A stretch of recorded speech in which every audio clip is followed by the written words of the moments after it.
Welcome to the Ranjit Kumar Show podcast. Winners don't do different things, they do things differently. Hi, this is Ranjit. I am a master trainer and KPIs and performance management consultant.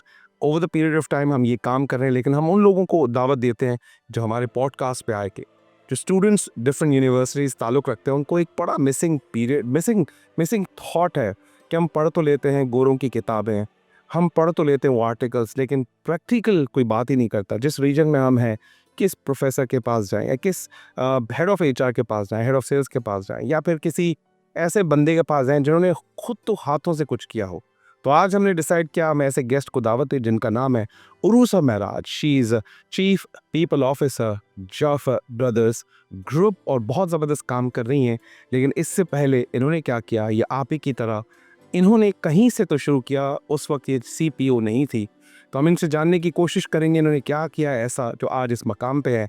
अगर आपको लगता है कि आपका कोई सवाल है तो कमेंट बॉक्स में ज़रूर लिखिएगा, आपके सवालात हम मैडम तक ज़रूर पहुँचाएंगे। Urusa Maharaj, welcome to the Ranjit Kumar show. Thank you Ranjit. मुझे बहुत ज़बरदस्त लग रहा है कि आपको आज मैंने शो में दावत दी है। बड़े अरसे से आपकी हमारी टाइम की किल्लत की वजह से आप नहीं आ पा। जी बिल्कुल। But it is honour for us. हम ये चाहेंगे कि लाइफ की जर्नी इतनी आसान नहीं है। आपको प्लेट पे बन के तो नहीं मिला होगा, आपने छोटी मोटी नौकरी शुरू की होगी। कहाँ से सफ़र शुरू किया और सीपीओ बनते तक कितना टाइम लगा, क्या कठिनाई थी, वो हम सुनना चाहते हैं। बिल्कुल। Thank you Ranjit once again. It's very interesting and it's great to be on your show. मैं भी आपको, जैसे आपने कहा आप फॉलो कर रहे हैं, फॉलो कर रहे थे, इस तरह मैं भी फॉलो कर रही थी and some interesting work that you are doing, so I would like to appreciate that on air. Alright, now journey की अगर बात करें तो जर्नी मेरी बड़ी इंटरेस्टिंग रही। Why I call it interesting, because it's not the pattern generally जो काफ़ी सारे प्रोफेशनल्स फॉलो करते हैं।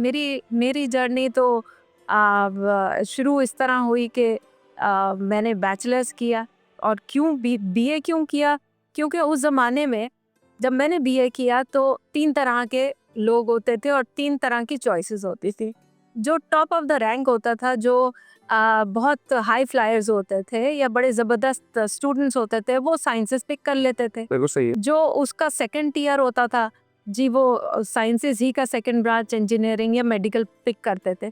सेकंड टियर वाले जी बीकॉम कर लेते थे। जिनको ज़िंदगी में कुछ नहीं करना होता था, कुछ पता ही नहीं होता था, या तो एंड मेरी जैसी लड़कियों को तो उनको तो ये होता, अच्छा जी शादी हो जाए तो बीए कर लो। तो मैंने भी बीए कर लिया। तो मतलब यानी कोई प्लान नहीं किया था? नहीं, कोई प्लान नहीं था। And I belong to a family, I belong to a typical Memon family. तो कोई कॉन्सेप्ट नहीं था कि लड़कियां कोई काम भी करती हैं। और but I think growing up शायद अंदर कुछ था, एक भूख थी।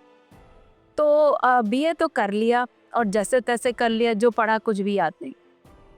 उसके बाद हुआ ये कि जी मेरी शादी होने वाली थी। और मेरी जो शादी थी वो क्योंकि नॉन मेमन्स में थी and my mother law was very passionate कि बड़ी ज़रा पढ़ी लिखी बहू, तो थोड़ा ये इज्जत का भी सवाल था। मैंने कहा कुछ पढ़ लेते हैं तो मास्टर्स मुझे करना था। अच्छा, उस ज़माने में मेरी एक फ्रेंड होती थी, वो जाती थी university, so she was the only one I knew would goes to university. So I asked था कि प्लीज़ मेरा एडमिशन करा देना इकोनॉमिक्स डिपार्टमेंट में। तो she went there and she came back and said के इकोनॉमिक्स डिपार्टमेंट के तो एडमिशन्स खत्म हो रहे थे, मैंने इंग्लिश डिपार्टमेंट में तुम्हारा कर। मैंने कहा अच्छा इंग्लिश में करा दिया, कोई बात नहीं, तो ये मास्टर्स हो जाएगा। कोई बात नहीं, ठीक है। So that's how I got into masters, पढ़ाई की। But luckily I met some very good class fellows जिनसे थोड़ी मोटिवेशन मिली। एंड बाय दैट टाइम थोड़ा आटे दाल का भाव पता चल चुका था। सो इतनी रियलाइजेशन आ चुकी थी while I was doing my masters कि बेटा अगर कुछ करना है ना, कुछ नाम बनाना है, अच्छी लाइफ चाहिए आगे, तो I have to study, I have to do something on my own. So I think that was the turning point. And whatever that I studied in my masters program and during that period जो मेरे gaps भी थे, for example I didn't have a very good mathematical background, so कुछ ना कुछ हाथ पैर मारना उस वक्त शुरू कर दिया, जिससे वो जो गैप्स थे वो फुलफिल हो गए। और शादी मास्टर्स किया, उसके बाद जॉब शुरू कर दी AKU में। बट उस वक्त वो जॉब थी, वो बेसिक लेवल जॉब थी, finance department. So after 1.5 years, I already had a son by then. So then I got into teaching, and what I ended up teaching was English language, literature, both. So taught at various levels, from junior school to senior school, then moved into university. और करते कराते जो भूख थी वो धीरे धीरे बढ़ती गई, अकल भी आती गई, चीज़ें समझ आ अंग्रेजी से कुछ भी नहीं होगा सर, सिर्फ टीचर रहने से टीचर कुछ भी नहीं होगा. कुछ भी नहीं होगा. तो फिर ये हुआ कि जी मुझे अपॉर्चुनिटी मिल गई ट्रेनिंग की फील्ड में. तो एक अच्छा खासा पीरियड मैंने ट्रेनिंग में गुजारा. But because of balancing between life, home responsibilities, and also living up to my, or living with my passion, I had to sort of balance it out, prioritize. कभी घर, तो इस तरह से मेरी कोई रेगुलर फिक्स्ड जॉब नहीं रही इनिशियल ईयर्स में. पार्ट टाइम टीचिंग भी करती रही, फिर इस तरह मुझे ट्रेनिंग असाइनमेंट्स भी कुछ मिल गए, फिर ट्रेनिंग भी कर ली, फिर कुछ गैप आ गया because my husband moved into Saudi Arabia, so we moved as a family. Then फिर और बच्चे हुए. तो इस तरह कर आके my journey with learning and development and HR started with AKU. And 3 years in AKU, then came a gap again. But then when I came back from Saudi Arabia, I thought कि अब करना है तो full time करना है, हालांकि बच्चे छोटे हैं, सब कुछ है, but I have to manage. Yes. So ये रियलाइजेशन भी आ गई थी, HR की तरफ इंक्लिनेशन भी थी कुछ बहुत बड़ी. तो लर्निंग घर से मिल गई थी, मेरे मियाँ भी HR प्रोफेशनल. सो बस HR तो आ ही गया था घर में. तो बस फिर इस तरह से जर्नी शुरू हुई with green star, and then there is been no stopping to it. So it's been about HR में बहुत सारी फील्ड्स हैं और एक कॉमन सवाल है, HR का काम है हायर करो और अच्छा काम नहीं करता फायर करो और इसको थोड़े से पैसे पकड़ा दो. क्या ये वाली HR आप करती हैं? इस वाली HR के लिए आपने सपना देखा था? क्या यही HR है, इसके अलावा भी कुछ है? पहली चीज़, HR का सपना ही नहीं देखा. बस जो मिलता गया वो मैं लेती चली गई. बट इंटरेस्टिंगली जब आपकी कोई चाहत होती है तो रास्ते बन जाते हैं, और मुझे लगता है मैं सही फील्ड में लैंड इन कर गई.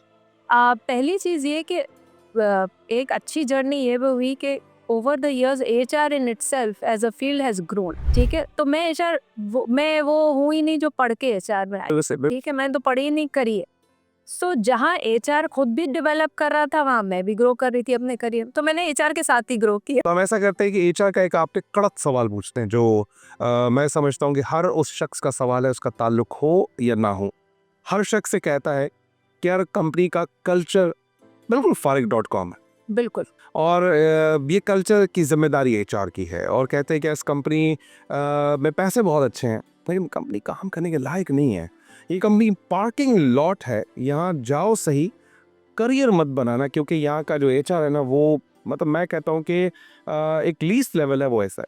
क्या वाकई HR की जिम्मेदारी है कल्चर बनाना, उस इंडिविजुअल की है, या वो टॉप मैनेजमेंट का जो सेठ बैठा हुआ है उसकी जिम्मेदारी है? इसको थोड़ा सा फिगर आउट कर ले प्लीज. इसको काउंटर करने के लिए आपसे एक सवाल पूछती हूँ कि क्या HR डिपार्टमेंट नहीं होता, ऑर्गेनाइजेशन का कल्चर नहीं होता? तो कोई ना कोई कल्चर होता, लेकिन पता नहीं होता ये क्या तो होता ना, होता. कल्चर होता, अगर कोई हो ना हो कल्चर. दैट मीन्स कल्चर बनता लोगों से. यस. ठीक है, किस तरह के लोग हैं, लोग.